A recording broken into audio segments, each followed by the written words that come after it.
Let's circle back on that after we align on the synergies and move the needle on our core deliverables. Oh, wow. Right. Listening to this right now, I just have to ask you, did you just nod along to that sentence? Or did your eyes instantly glaze over?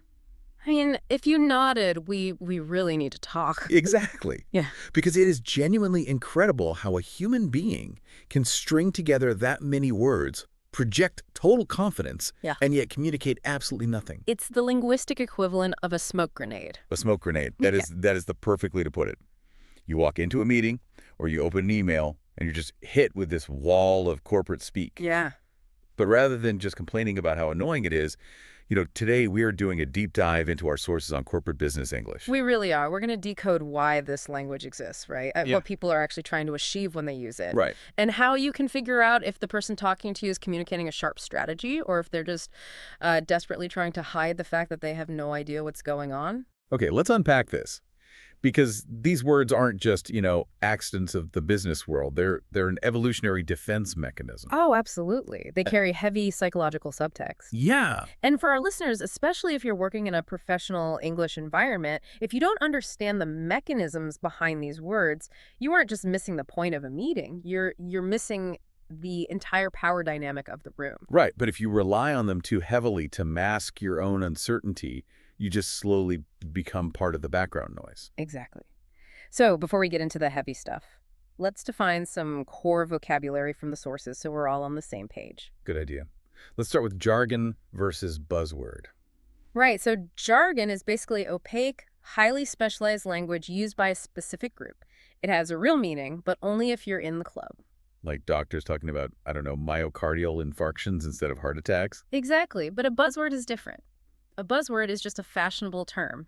It's a word that becomes trendy and gets overused until it's practically meaningless. And when we talk about this language, we also see a lot of things that are just redundant. Right. Which just means saying the exact same thing twice. Yes. And that leads to the ultimate distinction we'll be making today. The difference between precision... Actually saying something specific and meaningful. Right. Precision versus hollow substance. Words that sound full but are actually totally empty. So with that in mind, I want to start with the daily logistical language. Category 1, the meeting buzzwords. The phrases that lubricate the gears of the corporate machine. Exactly. Things like touch base or loop in. Because on the surface, they seem like harmless ways to schedule a conversation or like add someone to an email thread. Yeah, they do. But there's a subtle evasion built into them, isn't there? There really is. And it comes down to commitment. Like, think about the difference between saying... let's schedule a 30-minute meeting to finalize the Q3 budget. Very precise. Right. Versus saying, let's touch base on the budget later. Oh, yeah. Touch base implies incredibly low stakes. It lowers the barrier to entry for communication. You're asking for someone's time without formally defining the scope of the interaction. Which is, it's highly functional because it reduces friction. Yes, but it also allows the person initiating the contact to remain entirely non-committal about what they actually want from you. Okay, so if touch base is non-committal, what about ping?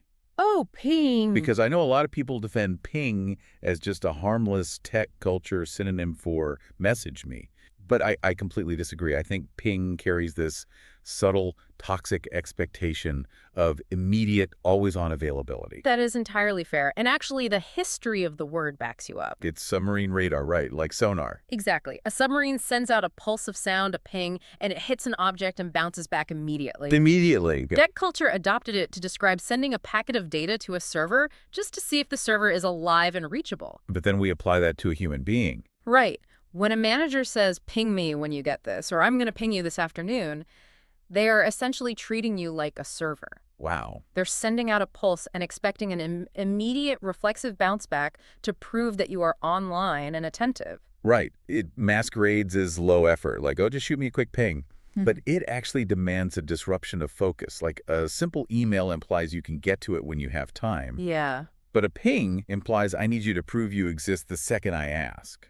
What's fascinating here is it's the illusion of casualness masking an assertion of control. Yeah. And that same masking happens when we look at how uncomfortable topics are handled in group settings. You mean the trapdoors? Detractors, yes. The logistical evasion phrases like take this offline or circle back. Let's look at the actual utility of taking something offline first, because there's just a real use for it. Sure.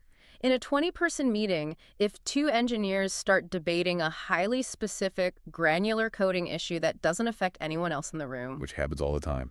Right. The project manager stepping in to say, let's take this offline, is a mercy. It is a tool for preserving the group's time. It's a very polite corporate way of saying, please stop talking, you're boring everyone. Precisely.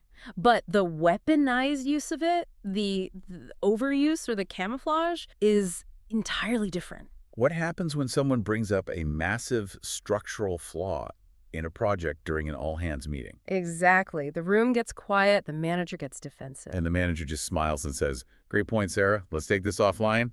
And poof. Poof. The problem completely vanishes from the stage. Because public conflict is heavily penalized in modern corporate environments. Right.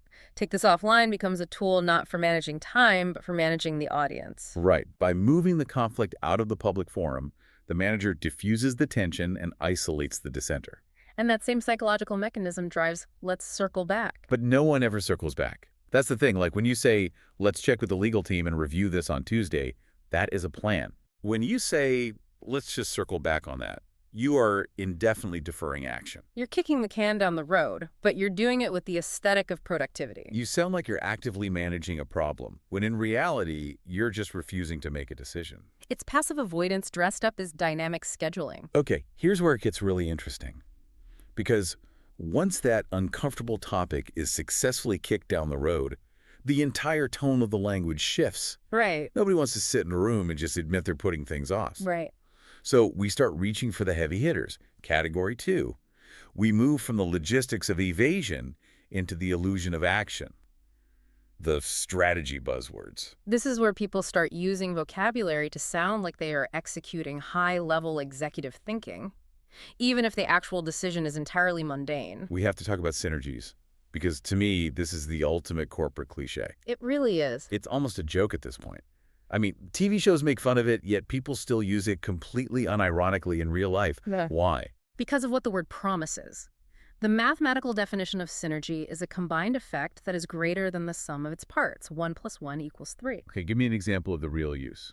So if your company has a brilliant, innovative product, but no way to sell it, and my company has an incredible global distribution network, but our products are outdated, merging those two things creates a genuine synergy.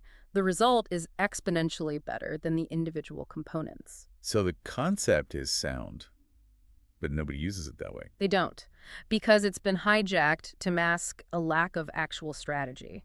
When a leader stands up and says, we really need to leverage our cross-departmental synergies this quarter. Ugh, I shudder just hearing that. Right, they're using the word to diffuse responsibility. Diffuse responsibility. How? Well, think about it. If you say, Dave's team needs to build this feature, and Sarah's team needs to sell it by Friday, Yeah. you've created accountability. Right. If Dave and Sarah fail, you know exactly who to blame. Exactly. But if you say, we need to actualize our synergies, and the quarter is disaster, well, it's nobody's specific fault. The synergies just didn't align. Oh, wow. It removes human agency from the equation and replaces it with this vague atmospheric force. It's corporate weather. The synergies were bad today. And you use the other massive strategy word right there. Leverage. But hold on, let me push back on this one. Go ahead. Isn't leverage actually just a genuinely useful word? Like, why does it get such a bad reputation? Well, it is useful. In the right context. Leverage is a fascinating study in what linguists call jargon creep. Jargon creep. Okay, what is that? It happens when a highly specific technical word is adopted by a broader culture because it sounds intelligent, and then gets stretched so thin that it loses all meaning. Like in finance, leverage is a very specific noun. It relates to using borrowed capital to multiply potential returns. If you have $10 and you borrow $90 to buy a $100 asset, you are using leverage. It's a mechanical advantage. You're lifting something heavy with a long stick. Right. And in high-level business strategy, it transitioned into a verb meaning to maximize the value of an existing asset, like We can leverage our massive customer database to launch this new product. Which still makes sense. Yes, that is a legitimate use. You are using an advantage to gain a disproportionate result. Yeah. But jargon creep sets in when people start exclusively using the word leverage just to replace the simple word use. Oh, like I'm going to leverage my stapler. Exactly. Let's leverage the coffee machine. When you say we need to leverage our resources, you are literally just saying we need to use our stuff. But saying use our stuff makes you sound like a normal person. Saying leverage our resources makes you sound like a CEO. Exactly. It's performative competence. Okay, I buy that synergy and leverage are used to sound smart while being vague. But what about a phrase like boil the ocean? Oh, I hear this in strategy meetings all the time. Let's not boil the ocean here. Right. But unlike leverage or synergy, which at least pretend to be positive, boiling the ocean is universally framed as a negative. Why do we need a buzzword to tell people not to do something impossible? Because of scope creep. Mm-hmm. And honestly, the fear of saying no. Yeah. In ambitious corporate cultures, pushing back on an idea is often viewed as a lack of dedication. That's true. If a manager suggests adding 10 new, incredibly complicated features to a product 2 weeks before launch, looking at them and saying, that is a terrible idea and we don't have time, is basically career suicide. So instead you say, let's not boil the ocean. Yes. It is a highly effective, vivid metaphor that allows you to rein in an overly ambitious team without insulting the person who came up with the idea. You aren't calling their idea bad. You're just pointing out that heating the entire Pacific Ocean to make a single cup of tea is an inefficient use of energy. It is a culturally acceptable way to establish boundaries. And I guess it pairs incredibly well with the other great boundary-setting phrase, low-hanging fruit. Yes. The easiest or most accessible wins available. You pick the fruit you can reach from the ground before you bother getting the ladder. But here is the trap with low-hanging fruit, and the sources point this out. I see teams use this to justify doing the absolute easiest tasks possible just so they can look busy. While entirely ignoring the actual structural problems that are killing the project. Exactly. That is the illusion of meaningful action in its purest form. Capturing low-hanging fruit sounds highly strategic. You're building momentum, you're getting quick wins. But if your house is on fire and you decide the low-hanging fruit is to sweep the front porch because it's an easy win, you are still going to burn down. Leadership often uses this phrase to justify starting on the wrong priorities simply because they're the least painful things to do. It's incredible how much psychology is baked into just deciding what to work on. But what I find even more striking is category 3, the culture buzzwords. Right, when this language stops being about the project and starts being about the person. Exactly. When this mechanical, strategic vocabulary bleeds into how professionals describe their own mental states in humanity. The mechanization of the human. This is perhaps the most profound shift in modern workplace vocabulary. We spend so much time optimizing systems and machines that we inevitably adopt the language of the machine to describe ourselves. The word that always stops me in my tracks here is bandwidth. You hear it 10 times a day. I just don't have the bandwidth for this right now. Yeah. Originally, this is a literal measurement of data transmission capacity, right? It's how many bits per second a network connection can handle. Yes, it is a rigid, objective measurement of hardware capability. But now we use it almost exclusively to describe human mental energy, emotional capacity, and time. And I think about what happens psychologically when you say, I lack bandwidth, instead of saying, I am exhausted. If we connect this to the bigger picture, it creates a shield. Think about the vulnerability required to look at a supervisor and say, I am overwhelmed, or I am dealing with a personal crisis, or simply, I am too tired to do this well. Yeah, in a highly competitive environment, admitting fatigue feels like admitting a flaw. It feels dangerous. It feels like you're admitting a personal failure. Exactly. But if you say, I don't have the bandwidth, you have removed the emotion entirely. You aren't tired. You are simply an overtaxed server. You're framing your human limitation as an objective systemic constraint. It's a brilliant piece of corporate camouflage. You get to decline a task without ever giving a personal reason. And simultaneously, by using that specific piece of jargon, you signal that you belong to the culture. You are fluent in the language of the machine. You're protecting yourself by pretending to be a router. It's both ingenious and deeply depressing. It really is. And it's not just bandwidth. Think about the word pivot. Oh, from startup culture. To change direction strategically while keeping one foot planted, maintaining your core momentum, like a basketball player looking for a pass. Right. We pivoted our go-to-market strategy. That makes sense. But then it bleeds into personal behavior. I need to pivot my mindset on this. Or worse, we need to pivot our pivot strategy. You're just spinning in circles. Or game changer, which is adapted from sports, a truly revolutionary tactic. But it gets applied to, like, minor software updates or a new flavor of coffee in the break room. It's a desperate attempt to inflate the importance of mundane daily life. And we pad it all with filler.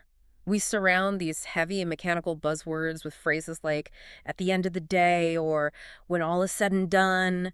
Ultimately, when all factors are considered, these phrases are completely hollow. I mean, they exist primarily to buy the speaker 2 or 3 seconds of dead air to think of what to say next without having to yield the floor to someone else. They are literal verbal placeholders. So what does this all mean? If we're swimming in an ocean of verbal placeholders, trapdoors, and mechanical camouflage, how do you actually survive it? How do you know when a word is being used as a sharp, precise tool and when it is just someone blowing smoke? You have to apply a litmus test for precision versus hollow noise. Okay, let's break that down for the listeners. This is the key takeaway. What is the actual difference between a useful buzzword and a hollow one? It comes down to utility. A buzzword is genuinely useful if it meets 3 strict conditions. First, everyone in the conversation must share the exact same definition of the word. Okay. Second, using the word must save time compared to using a longer description. And third, it must be more precise than plain language in that specific context. Okay, so going back to boil the ocean, that passes the test. Everyone knows it means overcomplicating a problem. It saves time compared to giving a 5-minute lecture on scope creep. And it is precise. Yes, it is a useful shorthand. Now, a buzzword is hollow if it does one of 3 things. First, if it replaces specific thinking, meaning you use the word to avoid having to actually formulate a plan. Right. Second, if it's used to avoid commitment, like our friend, circle back. And the third? The third is the most common. A phrase is hollow if no one in the room could possibly disagree with it. Wait, really? What do you mean? Well, if someone stands up and says, our strategy this year is to add value to the customer experience, that is utterly hollow. Nobody on earth is going to raise their hand and say, actually, Bob, I think our strategy should be to aggressively subtract value from the customer experience. That's hilarious. It's universally meaninglessly agreeable. Exactly. It takes up space without taking a stance. I want to do a little dialogue exercise right now to put this test into practice. Okay, let's do it. So I want you to prepare me for a high buzzword meeting. I'm going to throw a horrific, jargon-stuffed sentence at you, the kind we hear every single week.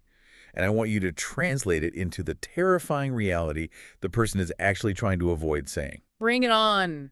Okay, picture a mid-level manager standing in front of a slide deck. They look very serious, and they say, going forward, we need to capture the low-hanging fruit to add value and move the needle on our Q3 pivot. Oh, wow. That is a dense one. Okay, translation.